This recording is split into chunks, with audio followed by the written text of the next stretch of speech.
அன்பிற்குரிய சகோதரர்களே, நாங்கள் இந்த பெருநாள் தொழுகையிட மொத்த சட்டத்தின சுருக்கத்தை நாங்கள் அறிஞ்சு கொள்றதுக்குரிய ஒரு ஏற்பாடை செய்கிறோம். ஏனென்றால் பெருநாள் தொழுகை சம்பந்தமாக பரவலாக பல செய்திகள் மக்கள் மத்தியில் பேசப்படுது. இந்த சட்டத்தின சுருக்கத்தை நாங்கள் சரியாக விளங்கி கொண்டோம்டா நாங்கள் நம்முடைய வாழ்க்கையில் பெருநாளை நபிவழிப்படி, பெருநாள் தொழுகை நபிவழிப்படி நிறைவேற்றக்கூடியதாக அதை அமைத்துக் கொள்ளலாம். அதில் என்ன முதலாவது விஷயம் என்றால், பெருநாள் என்பது சூரியன் உதித்த பின்னர் அந்த தொழுகையை நிறைவேற்ற வேண்டும், இது காலையில் தாமதமாக்கக்கூடாது என்ற செய்தியை நாங்கள் புகாரியில் 951வது செய்தியாக பார்க்குறோம். அது பரா பின் ஆசிப் ரலியல்லாஹு அறிவிக்கிறாங்க, இன்ன அவ்வளமா நபுதஹு மின் யௌமினா ஹாதா அன் நுசல்லிய, இந்த நாளில் நாங்கள் முதலாவது செய்கிற வேலை தொழுறது தான் என்று வருது. சூரியன் உதிக்கும் வரைக்கும், சுபவுலேருந்து சூரியன் உதிக்கும் வரைக்கும் தொழுவதற்கு தடை இருக்குது. சூரியன் உதித்ததிலிருந்து பகல் ஆரம்பிக்குது. அந்த பகலில் முதல்ல செய்கிற வேலை தொழுகைதான் என்று சொன்னால், சூரியன் உதித்ததிலிருந்தே பெருநாள் தொழுகைக்கான நேரம் ஆரம்பிக்குது. அந்த தொழுகைக்குரிய வேலைகளை நாங்கள் செய்யணும் என்றது விளங்குறோம். ரெண்டாவது, பெருநாள் தொழுகையை திடலில் தொழணும் என்றதை நாங்கள் விளங்கி கொள்ளணும். நபி ஸல்லல்லாஹு அலைஹி வஸல்லம் அவங்க சொல்கிறாங்க, கான ரசூலுல்லாஹி ஸல்லல்லாஹு அலைஹி வஸல்லம் யஹ்ருஜு யௌமல் ஃபித்ரி வல் அல்ஹா இலல் முஸல்லா. ரசூல் ஸல்லல்லாஹு அலைஹி வஸல்லம் அவர்கள் அஜ்ஜி பெருநாளிலும் நோம்பி பெருநாளிலும் முசல்லா என்ற திரளுக்கு செல்லக்கூடியவர்களாக இருந்தார்கள். கான ரசூலுல்லா, இந்த பழக்கம் உள்ளவர்களாக இருந்தார்கள் என்றதை இந்த செய்தியில் அபூ சயீத் அல் குத்ரி ரலியல்லாஹு அன்ஹு அவங்க அறிவிக்கிறாங்க. சஹீஹ் புகாரியில் 956வது செய்தி. எனவே பெருநாள் தொழுகையை திடலில் தான் தொழணும். ரசூலோட வாழ்க்கையில் எந்த சந்தர்ப்பத்திலும் மஸ்ஜிதில் தொழுதற்கு எந்த ஒரு ஆதாரமும் இல்லை. இந்த செய்தியும் பார்க்குறோம். அடுத்ததாக, அந்த நாளில், பெருநாள் நாளில் ஒரு பரக்கத்து இருக்குது, பிரத்யேகமான ஒரு பரக்கத்து இருக்குது, அதில் ஒரு புனிதம் இருக்குது, ஒரு நன்மை இருக்குது. அதை எதிர்பார்த்து இறைவனை பெருமைப்படுத்தும் விதமாக அல்லாஹு அக்பர் அல்லாஹு அக்பர் என்று தக்பீரை நாங்கள் அதிகமாக மனதிற்குள் சொல்லி அதிகமாக அல்லாஹ் கிட்ட துவா கேட்கணும் என்ற செய்தி வருது. புகாரிலே 971வது செய்தி. நபி ஸல்லல்லாஹு அலைஹி வஸல்லம் அவர்கள் அந்த பெண்களுக்கு வர சொல்கிறாங்க பெருநாள் திடலுக்கு. அவங்களுக்கு என்ன சொல்கிறாங்கன்னா, ஃபயு கப்பிர்ன பி தக்பீரிஹிம், அவர்கள் ஆண்களுடைய தக்பீரோடு சேர்ந்து தக்பீர் சொல்லணும் என்று வருது. தக்பீர் சொல்லணும் என்று சொன்னால் அல்லாஹு அக்பர் அல்லாஹு அக்பர் அல்லாஹு அக்பர் அல்லாஹு அக்பர் என்று சொல்லி கொண்டு இருக்குதான். கப்பர் என்று சொன்னால் கால அல்லாஹு அக்பர் அல்லாஹு அக்பர் என்று சொன்னான் என்று அர்த்தம். இவங்க கப்பர் என்று சொல்லி தக்பீர் சொன்னாங்கண்டா தக்பீர் கட்டி கொண்டு இருக்கணும் என்றது அர்த்தமும் இல்லை. அதே நேரத்தில் தக்பீர் என்ற பேரில் நாங்கள் நினச்சதெல்லாம் தக்பீர் ஆக்கவும் முடியாது. சில பேர் பெருநாள் தொழுகையில் அல்லாஹு அக்பர் அல்லாஹு அக்பர் அல்லாஹு அக்பர் லா இலாஹா இல்லல்லாஹு அல்லாஹு அக்பர் அல்லாஹு அக்பர் வலில்லாஹில் ஹம்த் என்று சொல்லுவாங்க. இதுக்கு மார்க்கத்தில் ஆதாரம் இருக்குதான்னு கேட்டால் ஆதாரம் இல்லை. அப்படியே சொல்லி கபீரா வல் ஹம்துலில்லாஹி கசீரா வ சுப்ஹானல்லாஹி புக்ரத்தம் வாசீலா லா இலாஹா இல்லல்லாஹு அன்ஜஸ வஅதா வனஸர அப்தா வஹ்ஸமல் அஹ்ஸாப வஹ்தா என்று சொல்லி ஒரு நீண்ட தக்பீரை சொல்லுவாங்க. இந்த அன்ஜஸ வஹ்தா வனஸர அப்தான்றது அஹ்ஸாப் போர்க்களத்திலேருந்து ரசூல் ஸல்லல்லாஹு அலைஹி வஸல்லம் திரும்பி வரும்போது சொன்ன வார்த்தைகள். இதை கொண்டு பெருநாள் தக்பீரோட சொருவி அதை தக்பீர் என்று சொல்லி நிறைய மாற்றங்களை செஞ்சு செய்கிறாங்க. இதெல்லாம் தக்பீர் கிடையாது. தக்பீர் என்று சொன்னால், இப்போ தொழுகையில் வைதா கப்பர இமாம் தக்பீர் சொன்னால் ஃபகப்பீரு, நீங்களும் தக்பீர் சொல்லுங்கன்னு வருது. இங்கே தக்பீர் தான் வருது. இந்த தக்பீரில் நாங்கள் லா இலாஹ இல்லல்லாஹு அன்ஜஸ வஅதா வனஸர அப்தா வஹ்ஸமல் அஹ்ஸாப வஹ்தாண்டா தொழுவோம் இல்லை. அப்போ இங்கே தக்பீரை எப்படி புரிஞ்சுக்கொள்கிறோமோ அந்த மாதிரி தான் பெருநாள் திடல்ல தக்பீரையும் புரிஞ்சுக்கொள்ளணும், தக்பீர் சொல்லணும். வயது ஊன பிதுவாஹி, அதே போன்று ஆண்களும் பெண்களும் துவா கேட்கணும் அல்லாஹ் கிட்ட. பெருநாள் திடலில் ட்ரெஸ்ஸு நல்லா இருக்குதா, இந்த திடலில் காப்பட்டை உரிச்சு வச்சுக்கிறாங்க, சேராக இருக்குது, கீழே உட்கார்ந்த ட்ரெஸ்ஸு அழுக்காகும், அல்லது வெயிலாக இருக்குது, எத்தனை மணிக்கு முடிப்பாங்களோ தெரியாது. இந்த கதைகளில் இருக்காமல் அந்த திடலில் அமர்ந்து இருக்கக்கூடிய நேரத்தில் எவ்வளவு எங்களுக்கு அல்லாஹ் கிட்ட துவா கேட்கணுமோ அவ்வளோ துவா கேட்டுக்கொண்டு இருக்கணும்.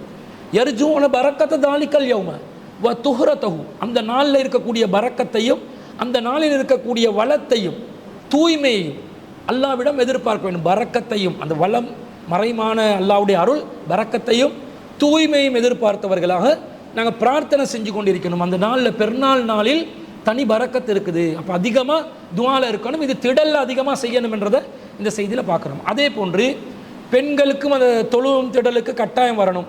பெண்கள் பொதுவாக பள்ளிவாசலில் ஐவேளை தொழுகைக்கு வருவது கட்டாயம் கிடையாது. விரும்பினா வரலாம், விரும்பினா அவங்க வராமல் இருக்கலாம். வீட்டை தொழுறது அவங்களுக்கு கட்டாயம். ஆனால் பெருநாள் தொழுகையை பொறுத்தளவில் அவங்க திடலில் தொழ வருவது கட்டாயமாக இருக்கிறது.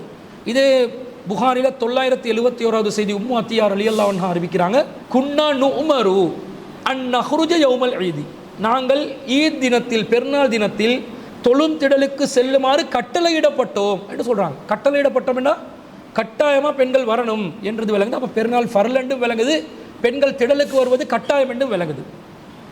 அத்தா நுஹ்ரிஜல் பிக்ர மின் ஹிதிரிஹா, ஒரு கன்னிப்பெண் தன்னுடைய திரைக்குள்ளே இருந்து வெளியே வர வேண்டும். அத்தா நுஹ்ரிஜல் ஹொய்யல ஃபயகுன்ன ஹல்ஃபன்னாஸ், அதே போன்று மாதவிடாய் ஏற்பட்ட பெண்களாக இருந்தாலும் அவங்க வரணும், மனிதர்களுக்கு பின்னாடி, மக்களுக்கு பின்னாடி இருந்து ஒதுங்கி, தொழும் திடலுக்கு பின்னாடி ஒதுங்கி இருந்து அவர்கள் இந்த திடலில் வந்து கலந்து கொள்ளணும் என்ற செய்தியை பார்க்குறோம். இதுவும் பெருநாள் திடலில் நாங்கள் கடைப்பிடிக்கணும். இந்த உரிமையை சுன்னத் வல் ஜமாத்தை சேர்ந்த நிறைய பேர் பெண்களுக்கு வழங்குவதில்லை. பள்ளிவாசலுக்கு தான் வர வைப்பாங்க. அப்படி பள்ளிவாசலுக்கு வர வச்சாலும் ஆண்களோடு பெண்கள் சேர்ந்து ஒன்றாக அவங்க தொழக்கூடிய மாதிரி நிலைமை வைக்க மாட்டாங்க. ஆண்கள் முன் வரிசையில், பெண்கள் பின் வரிசையில் மாதிரி வைக்க மாட்டாங்க. அதுக்கு வந்து அது ஃபித்னா வந்துடும், கலப்படமாகிரும் என்று பலவிதமான பேணுதல் என்ற பேரில், ரசூல்லாவுக்கு இல்லாத பேணுதலை, நபி ஸல்லல்லாஹு அலைஹி வஸல்லம் காட்டித்தராத பேணுதலை இவர்கள் ஏற்படுத்தி கொள்வார்கள். அதே நேரத்தில் பெண்களுக்கு பிரத்யேகமான ஒரு நேரத்தில் தொழுவிப்பாங்க, ஆண்களுக்கு பிரத்யேகமான நேரத்தில் தொழுவிப்பாங்க. அப்போ இந்த ஹதீஸில் வருது, எப்படி வருது, ஃபயு கப்பீர் நபி தக்பீரிஹிம், ஆண்களுடைய தக்பீருடன் பெண்கள் தக்பீர் சொல்வார்கள். இந்த நபிமொழி நடைமுறைக்கு வராது. வயது ஓன பி துவாஹிம், ஆண்களுடைய துவாவோடு பெண்களும் துவா செய்வார்கள் என்று வருது. இது நடைமுறைக்கு வராது. யர்ஜூன பரக்கத்தை தாலிக்கல் யோம் என்ற அந்த ஹதீஸ் தொடர்கிறது. அப்போ தக்பீரில் ஆண்களும் பெண்களும் ஒன்றாக தக்பீர் சொல்லக்கூடிய, சத்தமிட்டல்ல மனதிற்குள்ள, ஆனால் ஒரு இடத்தில் ஒரே நேரத்தில் தக்பீர் சொல்லக்கூடிய அந்த நிலை, அந்த சந்தர்ப்பத்தை இவங்க பெண்களுக்கு வழங்குறாங்கல்ல. திடலுக்கு வந்தால் தான் அந்த வாய்ப்பு கிடைக்கும். பள்ளிவாசலில் தொழுகை நடத்தினா மாதவிடாய் ஏற்பட்ட பெண்களுக்கு அறவே வர முடியாத ஒரு சூழ்நிலை ஏற்படுது. இது அவர்களுக்கு செய்யப்படுகின்ற ஒரு உரிமை மறுப்பு, வணக்க வழிபாடு செய்வதற்கான ஒரு உரிமை மறுப்பாக நாங்கள் பார்க்கிறோம். அது மாத்திரமல்லாமல் பெருநாள் தினத்தில் நாங்கள் திடலுக்கு ஒரு வழியில் செல்லணும், ரிட்டர்ன் வரும்போது வேறொரு வழியில் வரணும். இது புகாரில் 986வது செய்தியாக வருது. கான நபி ஸல்லல்லாஹு அலைஹி வஸல்லம் இதா கான யௌம ஈதின் ஹாலஃபத் தரீக, நபி ஸல்லல்லாஹு அலைஹி வஸல்லம் பெருநாள் தினத்தில் அவங்க ஒரு பாதையில் சென்று மறுபாதை வரக்கூடியவர்களாக இருப்பார்கள். ஹாலஃபத் தரீக், தரீக்க பாதையை மாற்றிக்கொள்வாங்க என்றது வருது. அப்போ நாங்கள் ஒரு திடலுக்கு ஒரு ஏரியாவில் திடல் அறிவிச்சாங்கண்டா நாங்கள் ஆரம்பத்தில் கெஸ் பண்ணிக்கொள்ளணும், இந்த திடலுக்கு போகிற வழி எது, ரிட்டர்ன் வார வழி எது என்றதை பார்த்துக்கொள்ளணும். இந்த நபி வழியை அது ரசூல் ஸல்லல்லாஹு அலைஹி வஸல்லம் என்ன காரணத்துக்காக சொன்னாங்கன்னு வரல. சில வேளை அந்த பெருநாள் தினம் என்றதுனால கொஞ்சம் ஊரில் கொஞ்சம் சுற்றி திரிஞ்சு வர்றதுக்குரிய ஒரு ஏற்பாடாக கூட சொல்லி இருக்கலாம், அல்லாஹு ஆலம். ஆனால் கண்டிப்பாக இதை நடைமுறைப்படுத்தணும்.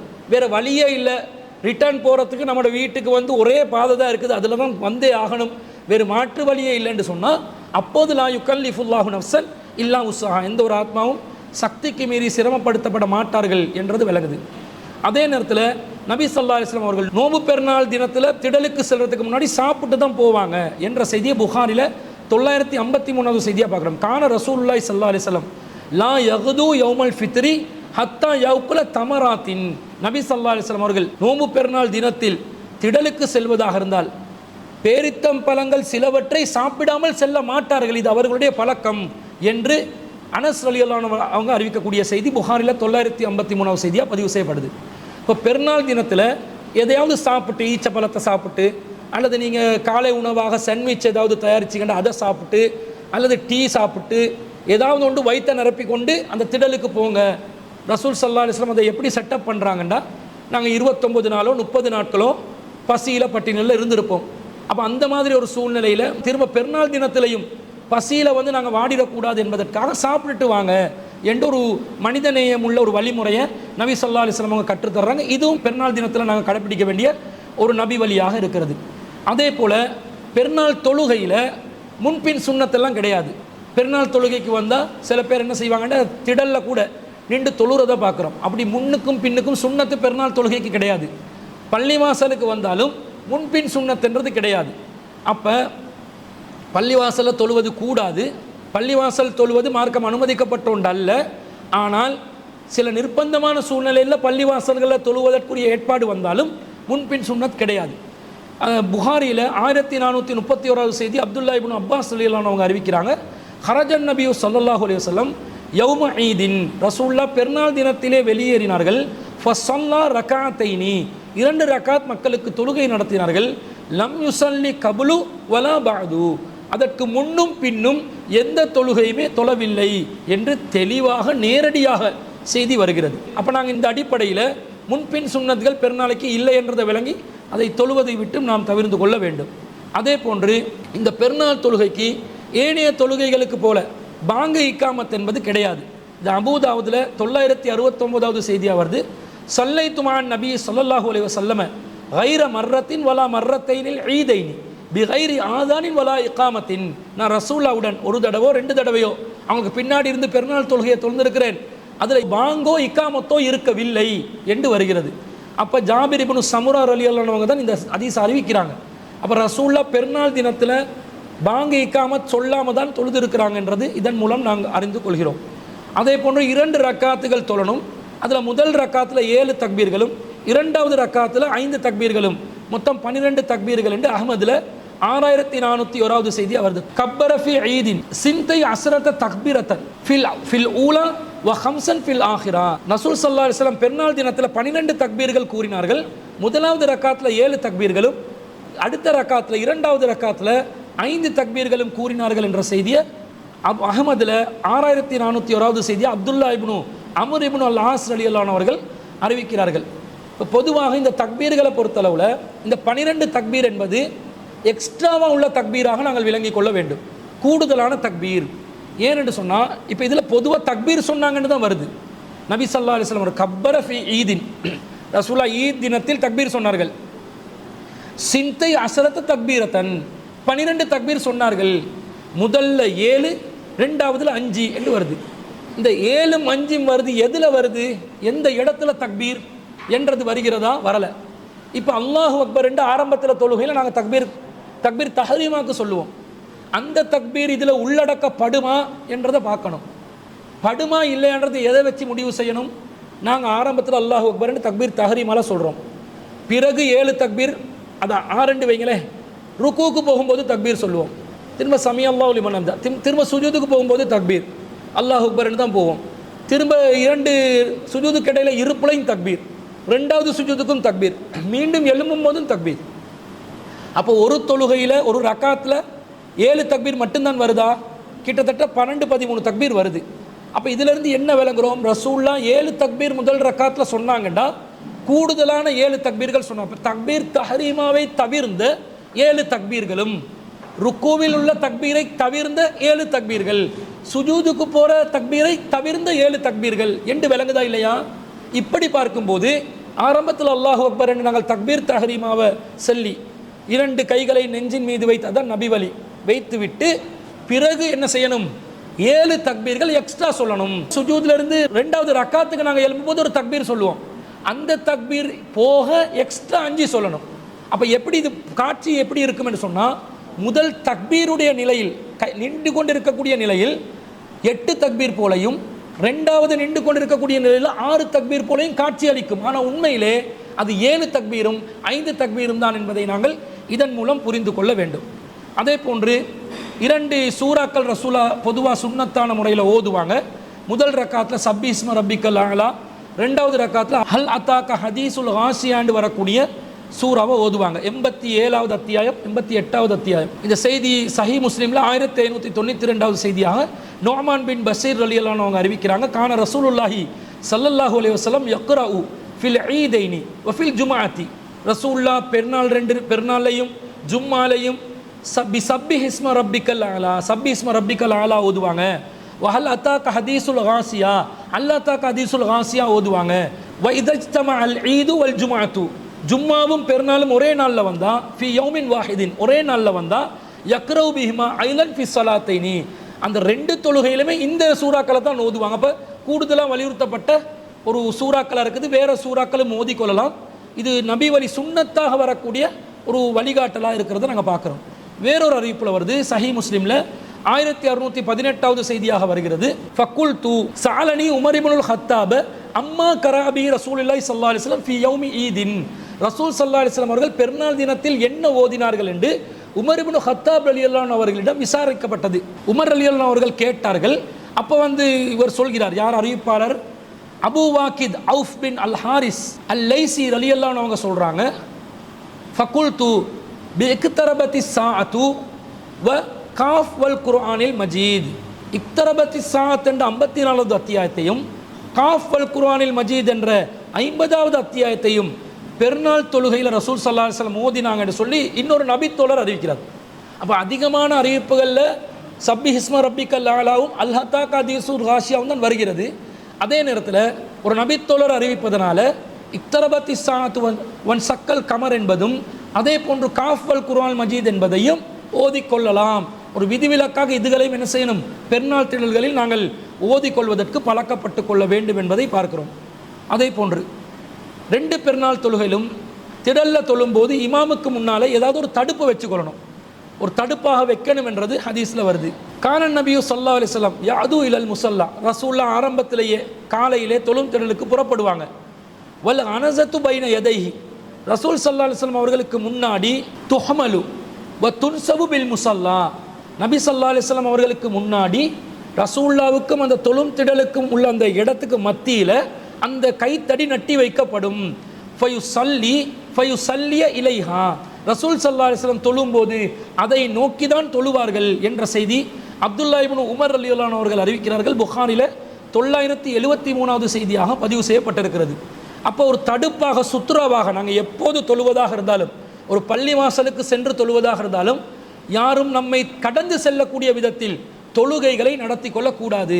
சுத்ரா ஒன்றை தடுப்பாக வைக்கணும். அந்த சுத்ரா விளங்கக்கூடியதாக இருக்கணும். சில பேர் கைக்கூட்டையை சுத்ராவாக வைப்பாங்க. அந்த சுத்ரா கைக்கூட்டை காற்று ஃபேனை போட்டோடனே சுத்ரா பறந்துடும். அப்போ அது சுத்ராவாக அது இருக்காது. சஹாபாக்கள் என்ன செய்வாங்கன்னா ஒரு சுவர சுத்ராவாக பயன்படுத்துவார்கள், அல்லது ஒரு தூணை சுத்ராவாக பயன்படுத்துவார்கள். சில வேளை வெளியில் இருக்கும்போது ஒட்டகத்தை, குதிரையை, பிராணிகளை கூட சுத்ராவாக வச்சு கொள்வாங்க. அப்போ விளங்கக்கூடிய விதத்தில் ஒரு பொருளை சுத்ராவாக வச்சுக்கொள்ளும். ரசூல் ஸல்லல்லாஹு அலைஹி வஸல்லம் அவர்கள் பெருநாள் திடலில் ஒரு கைத்தடியை நட்டிருக்கிறாங்க, இன்னொரு பெருநாள் திடலில் ஒரு ஈட்டியை நட்டிருக்கிறாங்க. அப்போ கொஞ்சம் விளங்கக்கூடிய விதத்தில் அந்த தொழுகைக்கு இமாமத் செய்யக்கூடியவர்களுக்கு முன்னாடி சுத்ரா ஒன்றை நட்ட வேண்டும் என்பதையும் இதன் மூலம் நாங்கள் விளங்கிக் கொள்கிறோம். அதே நேரத்தில் வெள்ளிக்கிழமையில் ஜும்மாவில் எப்படி இமாம் மிம்பரில் பயான் நடத்துகிறாரோ அந்த மாதிரி மிம்பருக்கு மேலே இருந்து பயான் நடத்தல பெருநாள்களில் என்ன செய்யணும், தரையில் இருந்து தான் பயான் செய்ய வேண்டும் என்றதை நாங்கள் பார்க்குறோம். ரசூல் ஸல்லல்லாஹு அலைஹி வஸல்லம் அவங்களோட காலத்துக்கு பிறகு மர்வானுடைய காலத்தில் அபூ சயீத் அல் குத்ரி ரலியல்லாஹு அன்ஹு அவங்க பெருநாள் திடலுக்கு போவாங்க. ஃபலம்மா அத்தைனல் முஸல்லா, நாங்கள் பெருநாள் திடலுக்கு போனோடனே இதா மிம்பருன் பனாஹு கஸீர் இப்னு சல்தி, கஸீர் இப்னு சலுத் என்பவர் அவரால் தயாரிக்கப்பட்ட ஒரு மிம்பர் அங்கே இருந்தது. ஃபைதா மர்வான் யுரீது ஐ யர்தகிஹு, மர்வான் அவர்கள் அதில் ஏறுவதற்கு முயற்சி செய்யும் போது கபுலா யுஸல்லிய, தொழுகை நடத்துவதற்கு முன்பதாகவே மிம்பரில் ஏற போனார். ஃபஜபத்து பி தௌபிஹி ஃபஜபதனி ஃபர்தஃபக, அவர் அவருடைய ஆடையை பிடித்து நான் இழுத்தேன், அவர் என்னுடைய ஆடையை பிடித்து இழுத்தாரு என்று சொல்லி ஒரு செய்தி வருது. புகாரியிலே 986வது செய்தி அபூ சயீத் அல் குத்ரி ரலியல்லாஹு அன்ஹு அறிவிக்கிறாங்க. அப்போ அபூ சயீத் அல் குத்ரி ரலியல்லாஹு அன்ஹு ஏன் மர்வான் என்ற ஆட்சியாளர் ஆடையை பிடிச்சி இழுக்கிறாருண்டா, பெருநாள் திடலில் பெருநாள் தொழுகையில் மிம்பர் வைப்பது அனாச்சாரம், ஒரு விதத்தான நூதன அனுஷ்டானமாக இருப்பதனால்தான் அவர் அதை இழுத்து வெளியே போடுவதை பார்க்கிறோம். அவர் அந்த நேரத்தில் சொல்கிறாரு, இது ரசூல் ஸல்லல்லாஹு அலைஹி வஸல்லம் அவங்களோட காலத்தில் இல்லாத ஒரு நடைமுறை. ஃபகுல்து லஹு கய்யர்தும் வல்லாஹி, அல்லாஹ் மீது சத்தியமாக நீங்கள் நிறைய மாற்றம் செய்து விட்டீர்கள் என்று சொல்கிறார். அப்போ அந்த மர்வான் சொல்கிறார், யா அபா சயீத், அபூ சயீதே கத் ذهب ما تعلمون, நீங்கள் அறிஞ்சு வச்சதெல்லாம் காலம் கடந்து போயிருச்சு. ஃபகுல்து மா அலமு வல்லாஹி கைருன் மிம்மா லா அலமு, உனக்கு தெரியாதது நான் தெரிஞ்சு வச்சிருக்கிறது நல்லது, அல்லாஹ் மீது சத்தியமாக நபி வழியே சிறந்தது, நபி வழியில் பெருநாள் திடலில் மிம்பர் கிடையாது, எனவே நான் மிம்பரில் ஏற மாட்டேன் என்று சொல்வதை நாங்கள் பார்க்கிறோம். எனவே பெருநாளில் மிம்பரை வச்சு இமாம் அதுக்கு மேலே ஏறிக்கொண்டு ஹுத்துபா செய்கிறது நபி வழிக்கு மாற்றமான ஒரு செய்தியாக இருப்பதை பார்க்கிறோம். அதே போல் பெருநாள் திடலில் அல்லாஹு அக்பர் என்று தக்பீர் சொல்லணும். அந்த தக்பீரை அதிகமாக சொல்லணும். மக்களை அந்த தக்பீரை சொல்வதன் ஊடாக நாங்கள் அல்லாஹ்வை பெருமைப்படுத்தணும். அல்லாஹ்வை பெருமைப்படுத்துறதுக்காகத்தான் இந்த பெருநாள் தினத்தை நாங்கள் கொண்டாடணும் என்றதை நாங்கள் சூரத்துல் பக்கரால 2வது அத்தியாயம் 185வது வசனத்தில் பார்க்குறோம். வலி துக்குமிலுல் இத்தத்தை, நீங்கள் நாட்களை கணக்கு பண்ணுவதற்காகவும், வலி துக்கப்பிருல்லாஹ அலாமா ஹதாக்கும், அல்லாஹ் உங்களுக்கு வழிகாட்டிய பிரகாரம் நீங்கள் அல்லாஹ்வை பெருமைப்படுத்தவும், வல அல்லக்கும் தஷ்குரூன், நீங்கள் அல்லாஹ்க்கு நன்றி செலுத்துவதற்குமாக நாம் இந்த நிலைப்பாடை ஏற்படுத்தினோம், இந்த பெருநாள் நோன்பு எல்லாத்தையும் ஏற்படுத்தினோம் என்று அல்லாஹ் சொல்கிறார். அப்போ நன்றி உணர்வோடு அல்லாஹ்க்கு சுக்கூர் பண்ணி அல்லாஹ் அதிகமான முறையில் பெருமைப்படுத்தி, அதே போன்று நாங்கள் வந்து அல்லாஹ் வழிகாட்டின பிரகாரம் சுன்னாவின் பிரகாரம் இந்த நபி வழியை பேணியவர்களாக நாங்கள் பெருநாள் தொழுகையுடைய அந்த தொழுகையும் அந்த தினத்தில் நாங்கள் செய்ய வேண்டிய காரியங்களையும் அமைத்து கொள்ள வேண்டும் என்பதை நாங்கள் இதன் மூலம் அறிந்து கொள்கிறோம். எனவே நம்முடைய பெருநாள் தொழுகை நபிவழி பிரகாரம் அமைவதற்குரிய வழிகாட்டல் ஒரு சுருக்கமான நிலையில் இந்த இடத்திலே பதிவு செய்யப்பட்டிருக்கிறது. அதை நாங்கள் புரிந்து அறிந்து நம்முடைய வாழ்க்கையில் செயல்படுத்தி அதனூடாக வறுமையில் வெற்றி அடைவதற்கு வல்ல ரஹ்மான் எனக்கும் உங்களுக்கும் தௌஃபீக் செய்வானாக என்று கூறிக்கொண்டு விடைபெறுகிறேன். வ ஆஹிரு தஅவானா அனில் ஹம்துலில்லாஹி ரப்பில் ஆலமீன்.